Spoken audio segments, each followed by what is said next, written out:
श्री सच्चिदानंद सद्गुरु साईनाथ महाराज की जय। श्री सच्चिदानंद सद्गुरु अलिवेलु मंगम्म सहित भरद्वाज महाराज की जय। श्री सच्चिदानंद सद्गुरु नामपल्ली बाबा महाराज की जय। जय साई मास्टर। ఈరోజు సత్సంగంలో మనం మహాత్ముల ముద్దు పెట్టడు ఆచార్య శ్రీ ఎక్కిరాల భరద్వాజ్ మహారాజ్ గారి చరిత్ర చదువుకుంటున్నాం. రచన సి థామస్ రెడ్డి గారు. ఇందులో మనం అధ్యాయం 7 సాధనాపరంగా అనేటువంటి ఈ అధ్యాయాన్ని మనం చదువుకుంటున్నాం. మాస్టర్ గారు ఇందులో సాధన గురించి చెప్పిన అనేక విషయాలను పొందుపరచడం జరిగిందనమాట. సాధన అంటే చిత్తచాంచల్యాన్ని అరికట్టడమే సాధనా ధ్యేయం. సాధన యొక్క ధ్యేయం ఏంటంటే చిత్తచాంచల్యాన్ని అరికట్టడం అని చెప్పారు.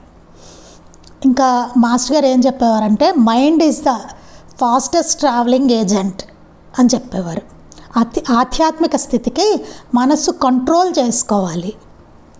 మనస్సును జయించాలంటే మనస్సుకు బాగా ఇష్టమున్న దాన్ని వదిలేస్తే సరి అని చెప్పేవారు. ఏంటంటే మనకి ఏదైతే మనసుకు బాగా ఇష్టమో దాన్ని వదిలేయంట, మనసును కంట్రోల్ చేసుకోవాలంటే. దీనికి ఒక ఉదాహరణ కూడా చెప్పారు, చాలా మంచి ఉదాహరణ ఇది. మనకి ఇష్టం లేని వాళ్ళు ఎవరైనా మన ఇంట్లో ఒక చిన్న సంచి పెట్టుకుంటామంటే అది భారం అనిపిస్తుంది.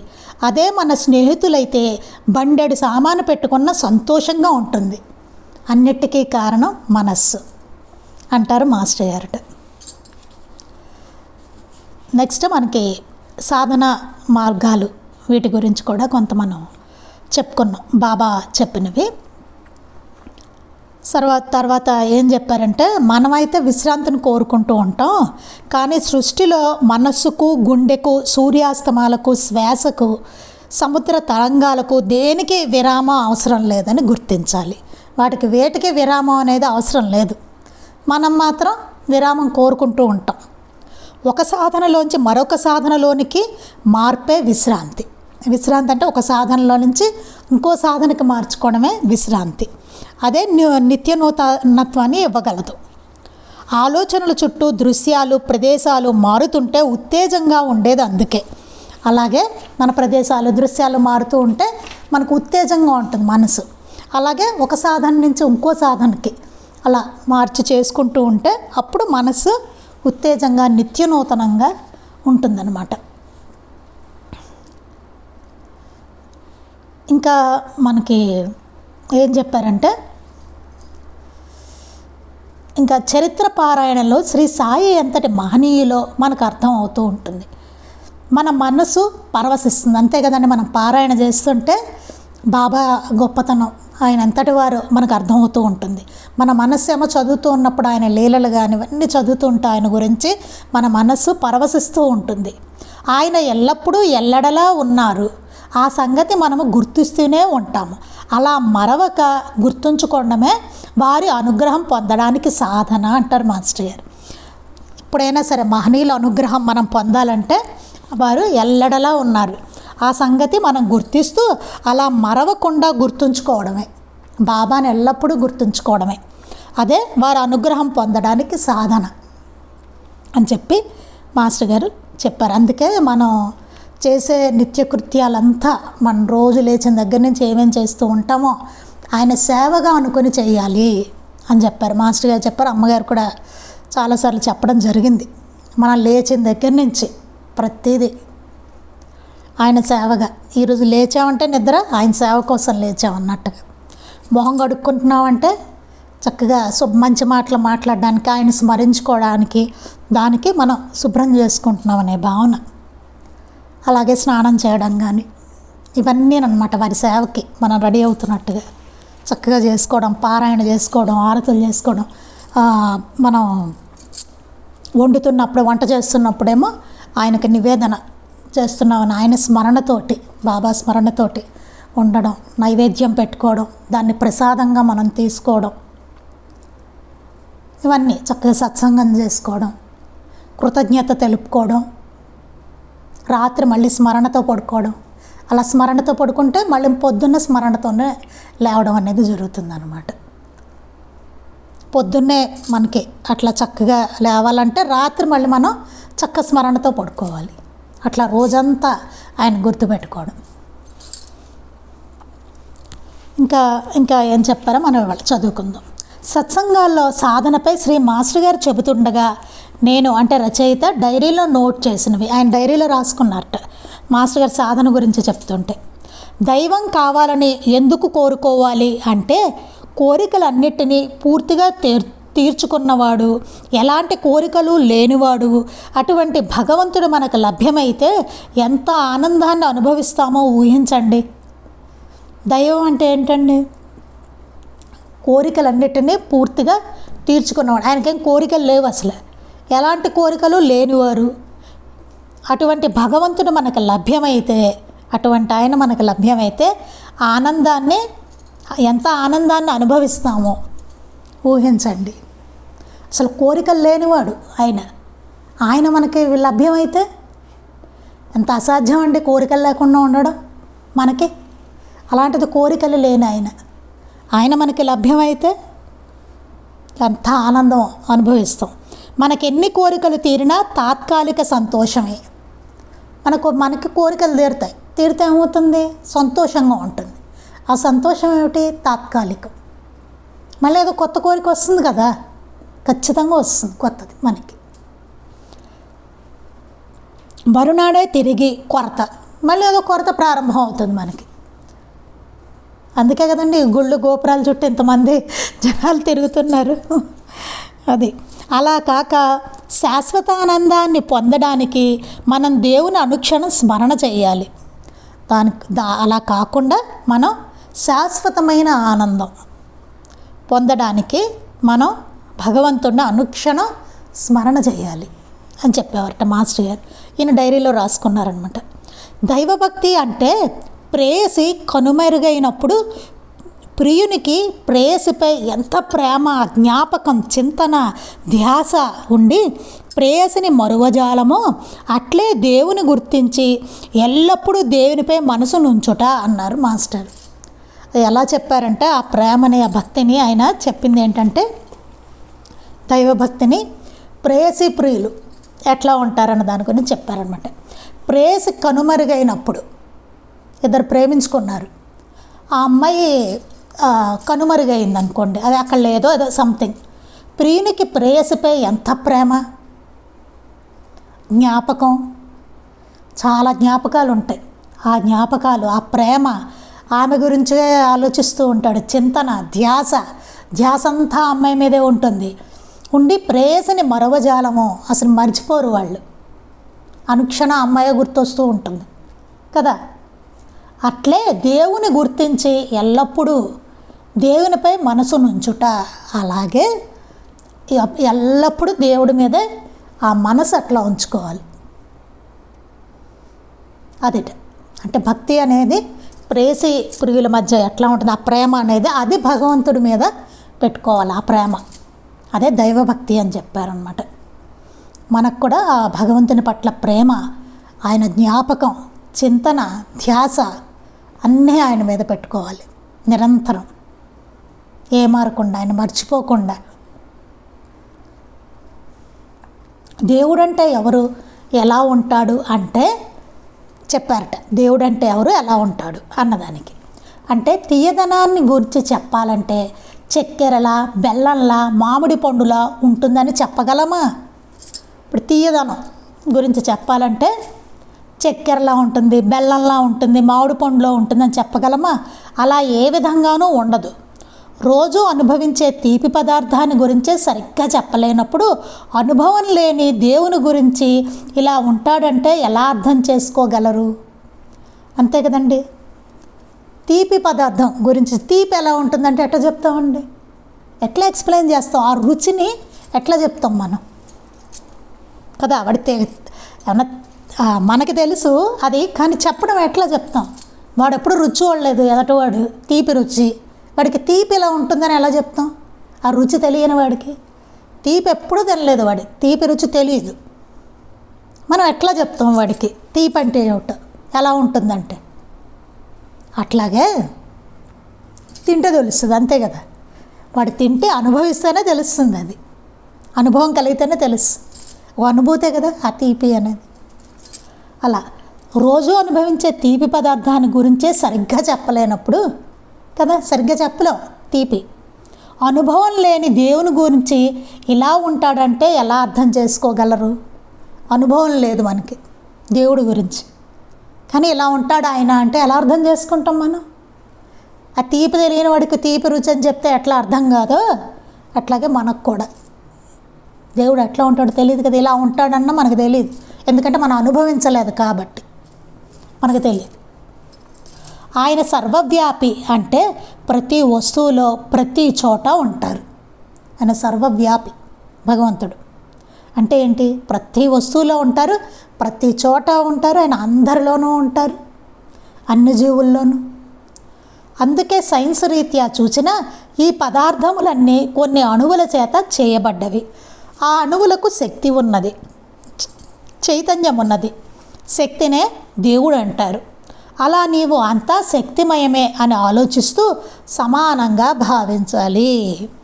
ఇక్కడ ఏం చెప్తున్నారంటే మాస్టర్ గారు, ప్రతి వస్తువులను ప్రతి చోట ఆయన ఉంటారు.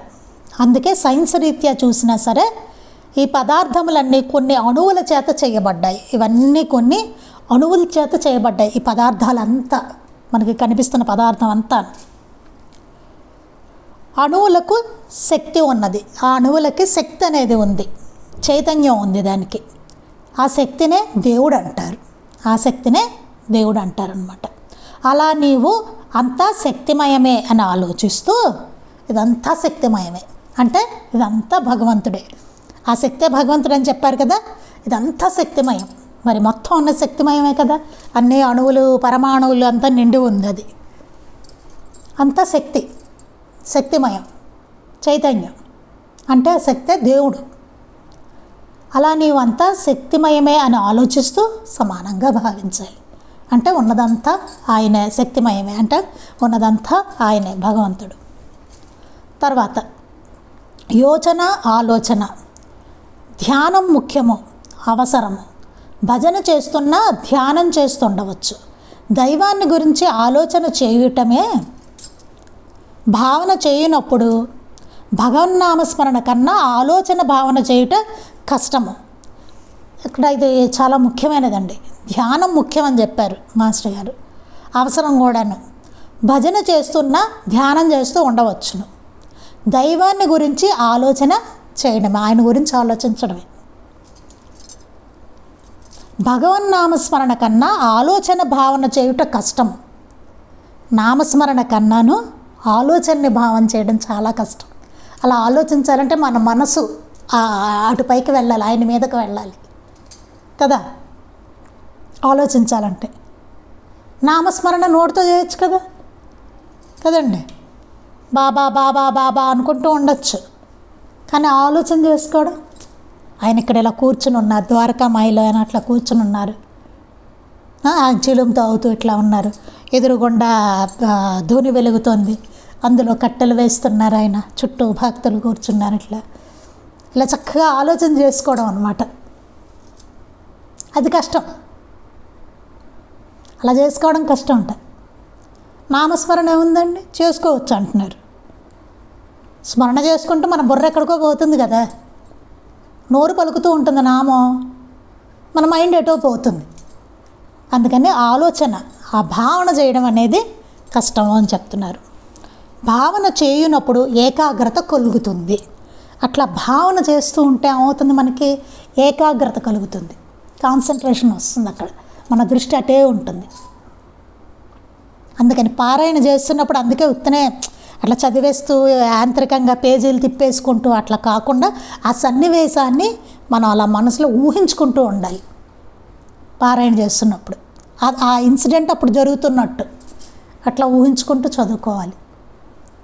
అప్పుడు ఆలోచన అక్కడికి వెడుతుంది, భావన కలుగుతుంది, అప్పుడు ఏకాగ్రత కలుగుతుంది. మధ్యలో వేరే ఆలోచనలు వస్తే అప్పుడు నామస్మరణ, భక్తుల చరిత్రల్లోని లీలల్ని, సన్నివేశాన్ని గుర్తు తెచ్చుకోవాలి. మనం అట్లా భావన చేసుకోవడం అనేది చాలా ముఖ్యమైనదని చెప్పారు. మధ్యలో ఏమన్నా వేరే ఆలోచన కానీ అలాంటివి వచ్చినప్పుడు నామస్మరణ చేసుకోవడం, మధ్యలో ఆ గ్యాప్ని. భక్తుల చరిత్రలోని లీలల్ని, ఆయన ఏమేం లీలలు చేశారు అనేదాన్ని స్మరించుకోవచ్చు. సన్నివేశాలను గుర్తు తెచ్చుకోవాలి. తర్వాత మరలా భావనలోకి ఆలోచన, యోచన, మనసు పెట్టాలి. మళ్ళీ భావనలోకి అంటే ఆయన ఆలోచన, ఆయన గురించి ఆలోచన, యోచన, దాని మీద మనం మనసు పెట్టాలి అని చెప్తున్నారు. ఆలోచన అంటే ఏమిటి అనుకుంటున్నారు?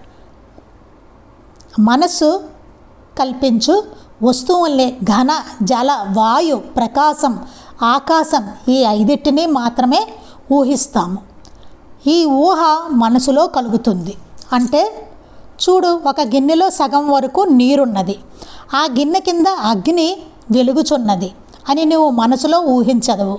నీ ఊహ ప్రకారం అక్కడ గిన్నెలో సగం నీరు, సగం వాయువు, గిన్నె క్రింద అగ్ని, ఆ గిన్నె ఆక్రమించిన స్థలం, ఇవన్నీ నీ మనసులో కలిగిన కేవలం ఒక్క ఊహ ద్వారానే ఏర్పడినవే కదా.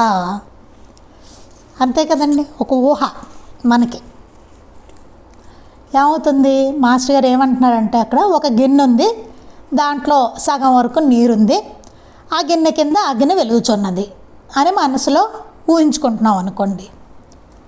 మన ఊహ ప్రకారం అక్కడ ఒక గిన్నె మనకు వెంటనే కనిపిస్తూ ఉంటుంది. చూడండి, మన ఊహ అక్కడ ఒక గిన్నె ఉన్నట్టు, గిన్నెలో సగం నీరు ఉన్నట్టు, మిగతా సగం ఖాళీ వాయువు ఉన్నట్టు, గిన్నె కింద అగ్ని, ఆ గిన్నె ఆక్రమించిన చుట్టూ ఉన్న స్థలం, ఇవన్నీ మన మనసులో కలిగిన కేవలం ఒక్క ఊహ ద్వారానే ఏర్పడ్డాయి. నీలో కలిగిన ఊహయే ఇన్నిటిని సృష్టించుటకు కారణమైతే, చూడండి, మనలో వచ్చిన ఊహే అది, నిజం కాదు, ఊహించుకుంటున్నాం దాన్ని. ఒక గిన్నె, దాంట్లో సగం నీళ్ళు, సగం ఖాళీగా ఉంది, కింద మంట, చుట్టూ ఉన్న ప్రదేశం, మన ఊహలోనే ఇన్ని వచ్చేసాయి. చూడండి ఎన్ని వచ్చాయో ఇక్కడ కదా. అలా మనం ఊహించుకుంటున్నాం, మన ఊహలోనే ఇంత ఏర్పడింది. నీలో కలిగిన ఊహయే ఇన్నిటిని సృష్టించుటకు కారణమైతే ఇక భగవంతుని ఊహలో ఎన్ని సృష్టించబడును? మనకు అగుపించని చరాచర సృష్టిజాలమంతా ఆ భగవంతుని ఊహ మాత్రముగానే సృష్టించబడినవి. చూడండి ఎంత అద్భుతంగా చెప్పారు. జాగ్రత్తగా అర్థం చేసుకోవాలి. మన ఊహలోనే ఇన్ని మనం సృష్టించుకున్నాం. ఒక గిన్నె, నీరు, కింద అగ్ని, ఇదంతా సృష్టించుకున్నాం. మన సృష్టి అది, మనసులో సృష్టించుకున్నాం, దాన్ని ఊహించుకున్నాం. అలాంటిది మనమే ఇంత ఊహించుకుని ఇంత సృష్టించుకున్నప్పుడు ఆ భగవంతుడు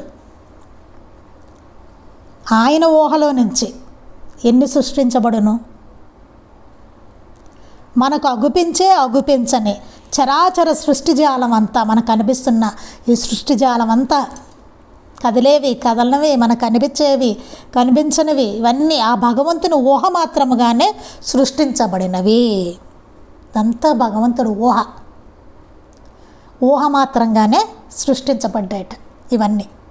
మన ఊహలో ఎలా అయితే కొన్ని వస్తువులు మనం సృష్టించుకున్నామో ఇందాక, అలాగే భగవంతుని ఊహలో ఈ మొత్తం విశ్వం అంతా సృష్టించబడినదట.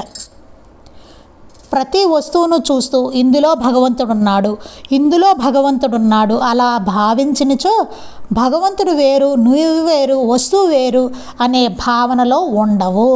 ప్రతి వస్తువుని మనం చూసుకుంటూ దీనిలో భగవంతుడు ఉన్నాడు, దానిలో భగవంతుడు ఉన్నాడు అనేసి మనం అట్లాగా భావించుకుంటూ ఉంటే మనం భగవంతుడు వేరు, మనం వేరు, వస్తువు వేరు అనే భావనలో ఉండమన్నమాట. భావించకపోతే ఆ భావనలో ఉంటాం.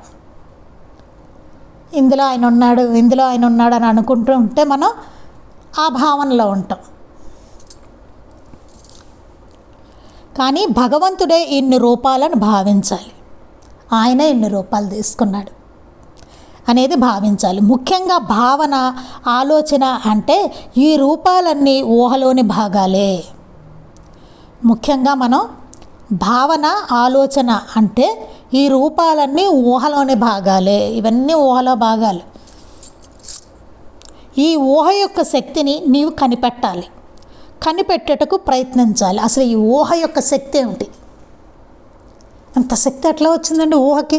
ఇప్పుడు మనం ఒక గిన్నె ఇదంతా అనుకున్నాం కదా, ఇందాక చెప్పుకున్న ఉదాహరణ. అంత ఊహ ఎట్లా వచ్చింది మనకి? ఊహలో అన్ని వస్తువులు ఎట్లా మనం ఊహించుకోగలిగాం కదా? అది కనిపెట్టడానికి ప్రయత్నించాలి. ఊహలోని శక్తి అంటే భగవంతుని, అంటే నిన్ను నీవే, నీలోని శక్తిని చూడండి ఎంత అద్భుతంగా తీసుకొచ్చారు. ఆ ఊహలోని శక్తి అంటే భగవంతుని శక్తి, అంటే నిన్ను నీవే, మనమేట. నీలోని శక్తి అది మనలో ఉన్న శక్తి. భగవంతుని కనుగొన్నప్పుడు అంతా ఒక్కటే, రెండోది లేదు అనే భావన ఏర్పడును. అది కనుక్కోవాలి. కనుక్కున్నప్పుడు ఉన్నదంతా ఒకటే, మనతో కూడా కలిపి, మనలో ఉన్నది కూడా మొత్తం మన చుట్టూ కనిపించేది, మనలో ఉన్నది అంతా ఒకటే. అదే భగవంతుడు. ఇంకా రెండోది లేదు, ఇంకోటి లేదు, ఉన్నదంతా ఆయనే మనతో సహా. రెండోది ఇంకా లేదు అనే భావన ఏర్పడు. ఇది మరి సరిగ్గా నేను చెప్పానో లేదో నాకు తెలియదు, కానీ ఒకసారి మళ్ళీ చదవండి క్లియర్గాను, నెమ్మదిగా ఒక్కొక్క లైన్ నెమ్మదిగా చదువుకొని మాస్టర్ గారు చెప్పినట్టుగా జాగ్రత్తగా ఆలోచించుకోవాలి. ఆలోచించుకున్నప్పుడు కొంచెం మనకి ఇంకా క్లియర్గా డీటెయిల్గా అర్థమయ్యే ఛాన్స్ ఉంటుంది. అది చాలా ముఖ్యమైనది, ఇది అందుకని చెప్తున్నా మళ్ళీ చదువుకోవాలని. ఈ విధంగా మనం ధ్యానం, ఆలోచన అంటే భావన చేసిన మనం చేయకూడని వ్యతిరేక పనులు అంటే చెడ్డ పనులు వాటంతటవే నిలిచిపోయి బాహ్య ప్రవర్తన బాగుండును, అంతరంగిక శుద్ధి కలుగుతుంది. చాలా ఇంపార్టెంట్ చూడండి ఇది.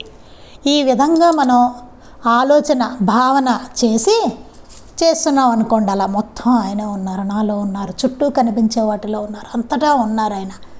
ఆ శక్తిని గురించి ఆలోచిస్తూ ఉన్నదంతా భగవంతుడు అనే భావన చేస్తున్నప్పుడు, అలా చేస్తూ ఉంటే మనం చేయకూడని వ్యతిరేక పనులు అంటే చెడ్డ పనులు ఉంటాయి చూడండి, వాటికి అవే నిలిచిపోతాయి. చెయ్యం చెడ్డ పనులు. అప్పుడు ఉన్నదంతా ఆయన అయినప్పుడు చెడు ఎట్లా చేస్తామండి? చెడు చెయ్యం కదా. బాహ్య ప్రవర్తన బాగుంటుంది, మనం ప్రవర్తించే తీరు చాలా బాగుంటుంది, మన ప్రవర్తన. అంతరంగిక శుద్ధి కలుగుతుంది, మనసు శుద్ధమవుతుంది అంతరంగం. అలా ఆలోచన చేస్తున్నప్పుడు ఇతర ఆలోచనలు వస్తే మరలా నీ మనస్సును నీవు అనుకున్న దానిలోకి త్రోయి. మనం ఏంటంటే ఇంకా ప్రాక్టీస్ కదా, అది సామాన్యులం, పైగా మనకు కష్టతరము. అందుకని ఏమవుతుంది, మధ్య మధ్యలో ఇతర ఆలోచనలు వచ్చే ఛాన్స్ ఉంటుంది, మనకి దారి తప్పుతూ ఉంటుంది. మళ్ళీ దారిలోకి తీసుకొస్తూ ఉండాలి దాన్ని. ఎట్లా? మళ్ళీ మన మనస్సుని మనం అనుకున్న దానిలోకి తీసుకురావాలి. అంటే మొత్తం అంతా ఆయనే అనే దాంట్లోకి. ఒక్కోసారి ఈ విధంగా ప్రయత్నం చేయనప్పుడు నీకు ఏ ఆలోచన రాక అంతా ప్రశాంతంగా తోచును. చూడండి, ఇది అద్భుతమైన స్థితి అన్నమాట. ఏమవుతుందంటే ఒక్కోసారి ఈ విధంగా ప్రయత్నం చేస్తున్నప్పుడు మనం ఉన్నదంతా ఆయన అంటూ ప్రయత్నం చేస్తూ ఉన్నప్పుడు ఏమవుతుందంటే ఇంకా ఇతర ఆలోచనలు ఏమీ రావు, అంత ప్రశాంతంగా ఉంటుంది. ఇంకా అనుకోవడం కూడా ఉండదు, అంత ప్రశాంతంగా ఉంటుందట. ఆ స్థితి కన్నా ప్రశాంతమైన స్థితి వేరే లేదు. అదే స్థితి, దాని మించిన స్థితి లేదట, వేరే లేట్. అంతకన్నా ప్రశాంతమైన స్థితి ఇంకేమీ లేదు, వేరే ఏమీ లేదు. అదే ఆ ప్రశాంతత అంటే అదే. ప్రశాంతంగా ఉంటుంటా, ఏ ఆలోచన ఉండదు. అది కూడా ఉండదు, ఇది దేవుడు ఆ ఆలోచన కూడా ఉండదు. అంతా ప్రశాంతంగా ఉంటుంటా, ఏ ఆలోచన ఉండదు. ఎంత హాయ్ అండి! ఆ స్థితి కన్నా ప్రశాంతమైన స్థితి వేరే లేదు. దాన్ని ఎంతసేపు ఉంటే అంతసేపు అంతవరకు అనుభవిస్తూ ఉండాలి. దాన్ని ఏం చేయాలట? ఎంతసేపు మనకి నిలుస్తూ ఉంటే అంతవరకు దాన్ని అనుభవిస్తూ ఉండాలట. దాని కొరకే అందరు యోగులు తలక్రిందులై తపస్సు, ధ్యానం, యోగాభ్యాసం చేశారు. ఆ స్థితి కోసమే, అటువంటి స్థితి కోసమే యోగులందరూ తలకిందలైపోయి తపస్సులు, ధ్యానము, యోగాభ్యాసాలు ఇవన్నీ చేశారట. ఆ స్థితి కోసం, ఆ ప్రశాంతమైన స్థితి కోసమే. ఏ ఆలోచన రాక ప్రశాంతంగా ఉన్నప్పుడు కొందరు భగవంతుని ఊహను గురించి ఆలోచన కావాలని తెచ్చుకుంటారు. అలా చేయరాదు. నిజంగా మనసు ఆ ప్రశాంతమైన స్థితిలో ఉన్నప్పుడు కొంతమంది ఏం చేస్తారు, తెలియక మళ్ళీ భగవంతుని ఊహ తెచ్చుకుంటారట. అలా చేస్తూ ఉండాలి కాబోలు అనుకుని. అట్లా చేయకూడదని చెప్తున్నారు. ఆ ప్రశాంతత స్టేట్ వచ్చినప్పుడు ఆ ప్రశాంతతను అట్లాగా అనుభవిస్తూ ఉండాలన్నమాట. వేరే ఆలోచన చేయకూడదు. ఆ టైంలో భగవంతుడి గురించి కూడా ఆలోచన చేయకూడదు. ఆ ప్రశాంతత అదే అసలైన స్థితి అన్నమాట. ఆలోచన లేకుండా అలా ప్రశాంతతనే అనుభవిస్తూ ఉండటం మంచిది. ఇంకే ఆలోచన లేకుండా ఆ ప్రశాంతతనే అలాగా అనుభవిస్తూ ఉండాలట. ఇది మనకి మహనీయుల సన్నిధిలో అనుభవం అవుతూ ఉంటుంది. మనకి అమ్మగారి సన్నిధికి వెళ్తే చాలా ప్రశాంతంగా మన ఆలోచనలు అన్నీ ఆగిపోతాయి. చాలా ప్రశాంతంగా ఉంటుంది, హాయిగా ఉంటుంది. ఎవరికైనా సరేనండి, చిన్న పిల్లలు కూడా చెప్తారు, వాళ్ళకు కూడా తేడా తెలుస్తుంది. ఇంత హాయిగా ఉందేంటి అంటారు వచ్చి. మా అబ్బాయి అన్నాడండి, ఇక్కడికి వచ్చి అమ్మాయి ఏంటమ్మా ఇంత హాయిగా ఉంది అన్నాడు. అబ్బా వీడికి అనుభవం ఏందిరా అనుకున్నాను. అలా ఉంటుంది. అమ్మగారి సన్నిధి చాలా బాగుంటుందండి, చాలా ప్రశాంతంగా ఉంటుంది. అలాగే మాస్టర్ గారి సన్నిధి కూడా అట్లా మహాత్ముల సన్నిధి. మనం వెళ్ళినప్పుడు దాన్ని అనుభవించి రావాలి. అనుభవించి మళ్ళీ దాన్ని తెచ్చుకొని మనతో పాటు ఆ అనుభవాన్ని మళ్ళా మనం ఆ అనుభూతిని స్మరించుకొని మళ్ళీ అట్లా దాంట్లోకి వెళ్ళి ఆ స్టేట్లోకి అలా చేసుకుంటూ ఉండాలన్నమాట. అది చాలా అద్భుతమైందండి. ఈ పేజీ అంతా మాత్రం చదువుకోవాల్సిందే. 159వ పేజీ మహాత్ముల ముద్దు బిడ్డడు. చాలా అద్భుతమైనది ఇది. మాస్టర్ గారు చాలా మంచి విషయాలు చెప్పారు, మనకు చాలా ఉపయోగపడేది. తప్పకుండా దీన్ని చదవండి తీసి. చూడు, ఒక బట్టలో మడతలు పోవాలంటే బాగా ఇస్త్రీ చేయాలి. మడతలు పడిందనుకోండి ఒక బట్ట, దాన్ని ఇస్త్రీ మడతలు పోవాలంటే ఏం చేయాలి? బాగా ఇస్త్రీ చేయాలి. మడతలన్నీ బట్టలోనివే కదా. ఆ మడత అనేది ఎట్లా వచ్చింది అసలు? ఆ బట్టలోవే మడతలు. అట్లే ఈ చెడు ఆలోచనలు, కష్టాలు, జీవితము, ప్రపంచంలోని సంఘటనలు ఊహలోనివే. ఇవన్నీ ఊహలోనివే మొత్తం. ఆ మడతలన్నీ ఆ బట్టలో ఎలా అయితే అయ్యాయో అలాగే ఈ చెడు ఆలోచనలు, కష్టాలు, ఈ జీవితం, ప్రపంచంలో జరిగే సంఘటనలు ఇవన్నీ కూడా ఊహలోనివే. ఈ మడతలన్నిటినీ కష్టపడి తీసివేశాక మిగిలే 2 మడతలు, ఈ మడతలన్నిటినీ తీసేసాం, మిగిలేది 2 మడతలు. భగవంతుడు అనే అభిప్రాయం, నేను వేరనే అభిప్రాయం, 2 మడతలు ఉంటాయి. మిగతా ఆలోచనలన్నీ తీసేస్తే భగవంతుడు అనేటువంటి అభిప్రాయం ఒకటి, నేను వేరు అనే అభిప్రాయం ఒకటి. వీటిని తొలగించుకున్నవాడే అంతా ఒక్కటే అను కనుగొనును. దాన్ని కూడా తొలగించేసుకున్న వాళ్ళకే అంతా ఒక్కటే అనేది కనుగొంటారట. అప్పుడు ఊహ యొక్క శక్తిని కనుగొనును. అప్పుడు ఆ ఊహకి ఎంత శక్తి ఉందో కనుక్కుంటారట. ఆ శక్తిని కనుగొనవలనన్న ప్రయత్నం చేయాలి. ఆ శక్తిని కనుక్కోవాలట, దానికి ప్రయత్నం చేయాలట. చూడు, ఒక గిన్నె నిండా నీరున్నది. అది కదిలేటప్పుడు నీకు గిన్నె యొక్క అడుగు భాగం కనిపించదు. ఒక గిన్నెలో నీళ్ళు ఉన్నాయి, అది కదులుతోంది అనుకోండి, గిన్నెలో ఉన్న అడుగు భాగం మనకు కనిపించదు. నీరు కదులుతుంటే ఆ నీరు నిశ్చలంగా ఉన్నప్పుడు అడుగు భాగాన్ని చూడగలం. ఆ నీరు కదలకుండా నిశ్చలంగా ఉందనుకోండి, అప్పుడేంటి మన అడుగు భాగం చూస్తాం, గిన్నెలో అడుగు భాగం కనిపిస్తుంది. గిన్నె అడుగు భాగం భగవంతునితో సమానం. గిన్నెలో అడుగు ఉన్న భాగం భగవంతుడు. పైన నీరు కదులుచున్నప్పుడు ఏర్పడిన అలలు వంటివి జీవితంలోని చేష్టలు. పైన నీటిలో కదులుతూ ఉంటే అలలు కనబడుతున్నాయి కదా, కదులుతూ అలలు, అవి జీవితంలోని మన చేష్టలు అన్నమాట. చెడు ఆలోచనలు రానివ్వనప్పుడు మాత్రమే ఆ గిన్నె అడుగు భాగము వంటి భగవంతుని తత్వాన్ని గుర్తించుట, చూచుట, అనుభవించుట అనేవి జరుగుతాయి. ఆ గిన్నె అడుగు భాగం ఎప్పుడు కనబడుతుంది? అలలు లేనప్పుడు కనబడుతుంది, నిశ్చలంగా ఉన్నప్పుడు. అలాగే మనలో చెడు ఆలోచనలు రానివ్వనప్పుడు అప్పుడు మాత్రమే ఆ గిన్నె అడుగు భాగము వంటి భగవంతుని తత్వం గుర్తించడం అనేది జరుగుతుంది, చూడడం అనేది జరుగుతుంది, అనుభవించడం అనేది జరుగుతుంది అన్నమాట. ఇప్పుడు భగవంతుడిని మనం ఆయన అనుభవించలేకపోతున్నాం, చూడలేకపోతున్నాం, గుర్తించలేకపోతున్నాం అంటే కారణం ఏమిటి? మనలో ఉన్న ఈ ఆలోచనలు, చెడు ఆలోచనలు, దానివల్లనే. అది ఇక్కడ మాస్టర్ గారు చెప్తున్నది. వీటన్నిటిని నిర్మూలించుకుంటూ వెళ్తూ ఉంటే మనకి ఆయన యొక్క శక్తి మనకి తెలుస్తుంది.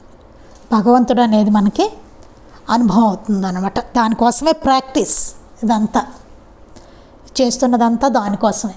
మనం ఆ ఆనందకరమైన స్థితి, ఆ ప్రశాంతత, దానికోసం. అది దాని ప్రాక్టీసే ఇదంతా. మిగిలింది మనం రేపు చెప్పలేనండి సత్సంగం ఉంటుందో ఉండదో. మళ్ళీ మనం సోమవారం కలుద్దాం. రేపు వీలైతే ఉంటుంది, లేకపోతే సోమవారం. శ్రీ సచ్చిదానంద సద్గురు సాయినాథ్ మహారాజ్ కీ జై.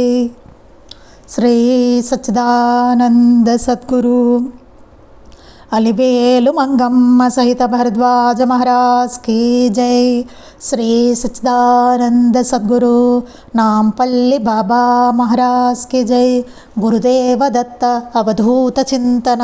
లోకా సమస్తా సుఖినో భవంతు. లోకా సమస్తా సుఖినో భవంతు. లోకా సమస్తా సుఖినో భవంతు. జై సాయి మాస్టర్.